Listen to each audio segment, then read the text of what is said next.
নিজের গাছের টাটকা জিনিসের একটা আলাদাই মজা। দেখো ব্যালকনিতে না পুঁই শাক গাছ হয়েছে, সেখান থেকে কিছু পাতা পেরে নিচ্ছি আজকে। কোথায় রাখছি বলো তো? এটা হচ্ছে হলুদ গাছ। হলুদ গাছের পাতাগুলো লম্বা লম্বা হয়। এক হাতে তোমার ক্যামেরা, আমি কোথায় রাখবো বলো?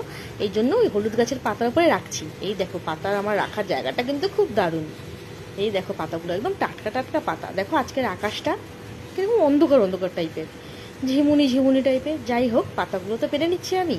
এই দেখো একদম টাটকা টাটকা পাতা। উফ, দেখো আমি কি করেছি, মিক্সিতে আমি একটু মুসুরি ডাল ভিজিয়ে রেখেছিলাম, মুসুরির ডালটা নিয়ে নিলাম, তার সাথে নিয়েছি লঙ্কা, কাঁচা লঙ্কা নিয়েছি কিন্তু ওটা লাল হয়ে গেছে।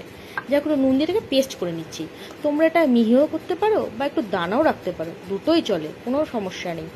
আমি একটা বাটিতে পেস্টটাকে বার করে নিচ্ছি। দেখো সকালে যে পাতাগুলো পেরেছিলাম এটাকে ভালো করে ধুয়ে নিলাম। এই দেখো 4টে পাতা পেরেছি, ভালো করে ধোয়া হয়ে গেছে আমার। এবার পাতাগুলোর মাঝখানে যে ডালের পেস্টটা আমি করেছি ওটাকে দিয়ে নিচ্ছি।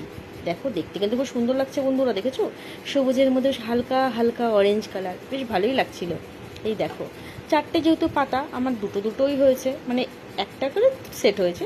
আমার একটু ব্যাটার গুলে রেখেছিলাম বেসনের, তেল গরম হয়ে গেছে, এবার তেলগুলো ডুবিয়ে ছেড়ে দেবো। এই দেখো সত্যিই দেখতে সুন্দর লাগছিল। এবার আমি কি করবো, এই পুটু পুটু করে ভেজে নেবো শুধু। এই দেখো ভাজা গেছে, ভাতের পাতে দিয়ে দিচ্ছি গরম গরম বড়া। এটা আমারই খাবার, ডিমের ঝোল। চলো এনজয়, তোমরাও খাও আমিও খেয়ে নিই।